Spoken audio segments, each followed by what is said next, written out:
Good YouTube, Quinn Wade coming to y'all with that instant analysis on the Spurs defeating the Sacramento Kings. This was a fun, good game. Usually, if the Spurs can shoot this well from the perimeter, especially, they're going to be a tough team to beat, especially when you add on the fact that Wembanyama had a dominant game, especially shooting the ball.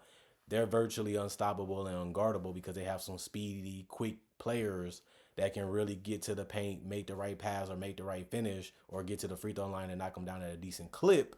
But it's rare that they actually play this well as a team because some of these guys are still learning and growing, and some of these guys aren't the most consistent guys at this point in their career or never really have been. But it's just fun seeing the Spurs play this way and get a win because they've really been struggling with consistency. But they're going to improve to 5-6. The Kings fall to 6-5. They outscored them 116-96. Sacramento did have the lead 26-22 in the first quarter, but the Spurs went on that run in the second quarter where everything was just falling and the Kings just couldn't do anything. They couldn't even stop penetration. Some of them, the threes, like Victor's, was just trail threes where people wasn't picking guys up or contesting or wasn't even trying to guard guys sometimes. And the Spurs just took full advantage of it all night.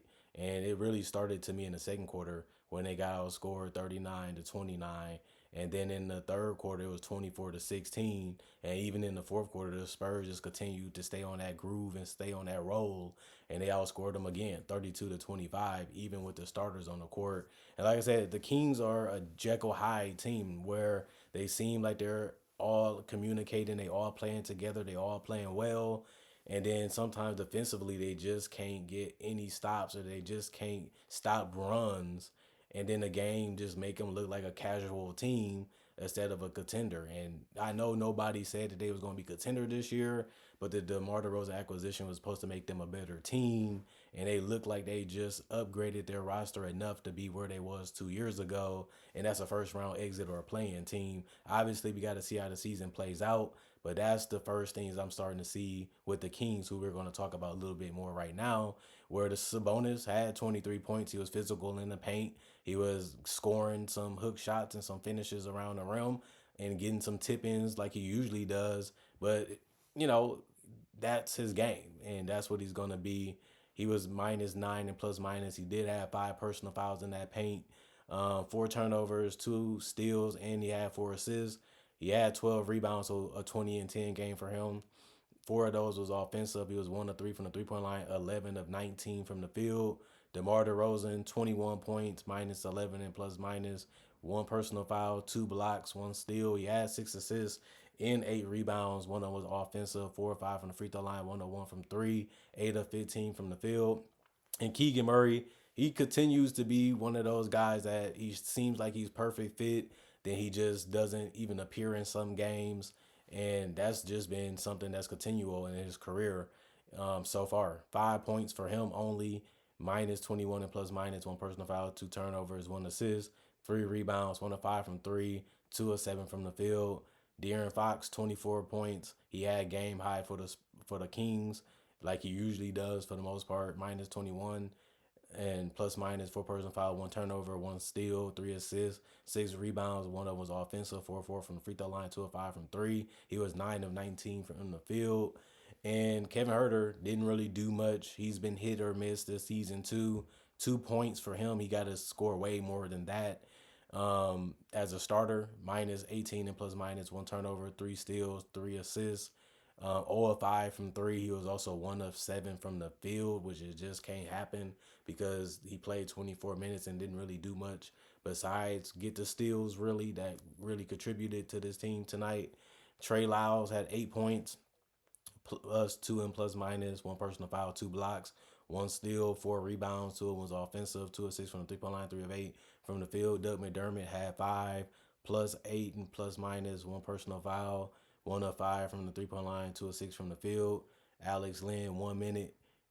That so he couldn't really do much because of that. He was a -4 and plus minus, no stats, including scoring.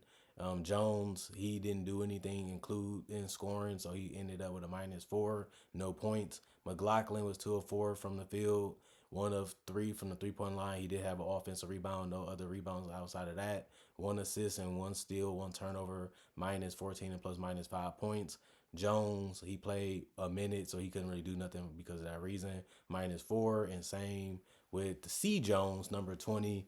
He also played a minute, didn't do much because of that. He did have one turnover and minus four and plus minus no points. And Ellis was one of six from the field, one of five from three, two steals, one turnover, one personal foul, 3 points.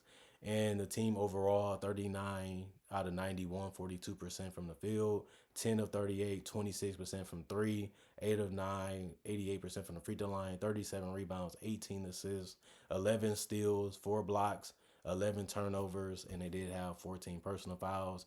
And then the Spurs, Champagnie continues to have a great season. 13 points, plus 25, and plus minus.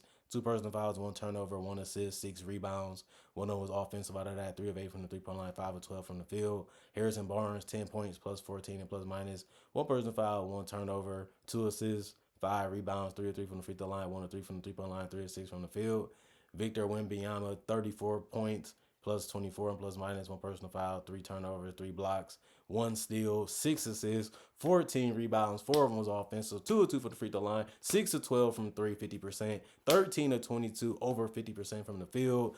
But he needs to do this more because this is the reason why they got off to a mediocre start, is because we was expecting something big from Wembanyama this year, being his second year, and the learning experience and the things that he went through and learned from last year was supposed to help him have a better start to this season. And we see games like this where he looks absolutely phenomenal, and then we see games where he just looks like another starter. But he needed to do this for them to be able to beat this team, and he really had dominated this game to the highest level. And then the teammates was able to just fill in roles around him like they should and play their part. And Chris Paul, 12 points, plus 28, and plus minus one personal foul, one turnover, two steals, 11 assists, 6 rebounds. One was offensive, 2 of 5 from the 3 point line, 5 of 8 from the field. Stephon Castle was able to give them double figures again. And he had some great decisions, even though he turned the ball over 3 times. He was plus 15 and plus minus one personal foul, one block. He had one steal, 6 assists, 4 rebounds. One of them was offensive out of that. He was 2 of 5 from three and 4 of 11 from the field. And Collins, 3 points, -5, -6, and plus minus two personal fouls, one block, one turnover, one rebound, 1 of 1 from three, 1 of 2 from the field. Makai Luke, 9 points, +7, and plus minus one personal foul, one turnover, 2 rebounds, 3 of 5 from the 3 point line. Those his only attempts, no free throws. Johnson, 11 points, -4 and plus minus, one personal foul, two turnover, one assist, 3 rebounds, 1 of 2 from the 3 point line, 5 of 9 from the field. And Bassie, 2 points, +2 and plus minus, one steal, 1 of 1 from the field. He played 1 minute, that's why he didn't have that much of an impact. Vassell, 12 points, -3 and plus minus, one person, I would say one turnover, 4 assists, 2 rebounds. One of them was offensive. He was 3 of 3 from the free throw line. Really shot the ball well from three and hit them so that way they can continue to extend the lead and keep it. And he was also 3 of 9 from the field.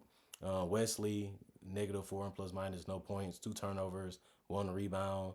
And the other guy, don't want to butcher his name, number 25, 0 points, +2 and plus minus. He only played 1 minute anyway, and he didn't really contribute because of that reason. There was 43 of 85, 50% from the field, 22 of 46, 47% from three, which is flat out amazing if you're able to do that throughout the entire game, which they was able to do. And it was 8 of 8 from the free throw line. They didn't really need to go there that much because they was making so many shots off the dribble and catch and shoot, and even getting to the paint and even hitting floaters. And that's what was really going well for them tonight. So they didn't need the free throw attempts.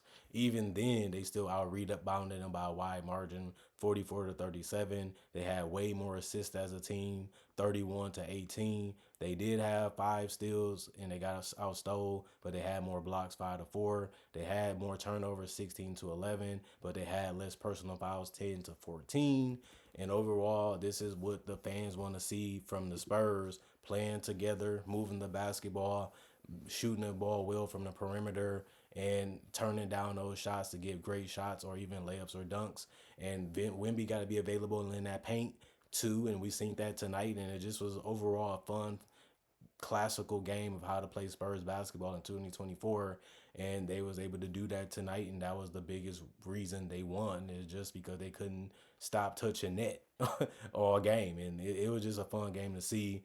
And this was the reason why people felt like the Spurs might be a playing caliber team, because of the addition of Chris Paul and Harrison Barnes being great playmakers, being great players in the system, knowing how to play off the ball and on the ball, and knowing how to make the right decisions in the offense so everybody can play together and everybody can get quality shots. And that's why those additions were so huge to a young team, because they need to learn how to play together and also play well off of each other, and also be able to help each other when a guy has a bad matchup or needs to find a bad matchup, and have that type of IQ that they don't really have yet already on the court when they sprinkle in the veterans in his lineup. And it makes sense, and this is why the team has looked a lot better in the start to the season before last year was even thought of, because people were so focused on what Victor Wembanyama and his team can be this year. They kind of throw the last year out, and they should, because this is a different team.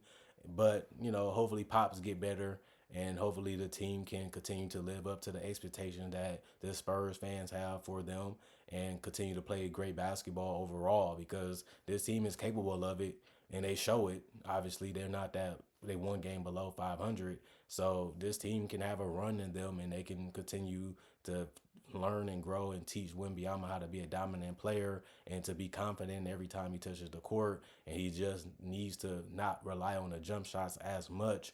This game caught me a little crazy, but he's also not shooting the ball well from the perimeter overall in a larger sample size, showing you that mixing it up is better. Getting different touches allows your teammates to be able to fill in those spots a little bit better, and then they get the touches, and next thing you know, you have a game where you're blowing out the opponent, and you look like an unguardable team, not just an unguardable player. And I think that that's something that he has to learn too, and he will, because they play the right way. Even before he got there, they were struggling, but they still played the right way, and I'm still seeing it today in how they performed tonight. Other than that, comment, like, subscribe, share, hit the notification bell for more analysis. And if you're new to this channel, I only do analysis on the NBA and nothing else. So if you're looking for content, this may not be the channel for you. But if you're looking for that type of content, I'm for sure the channel is for you. But I also do breakdowns of legends, current players, current rookies, and future legends. And I also do conversations just like this. So if you love this type of content, this is a channel for you. I recommend you subscribing like everybody else would do. They have seen the channel for the first time or been a fan of the channel for 10 plus years that it's been going. Other than that, guys, see you guys hopefully later tonight with more analysis, which I should, and we'll see what happens.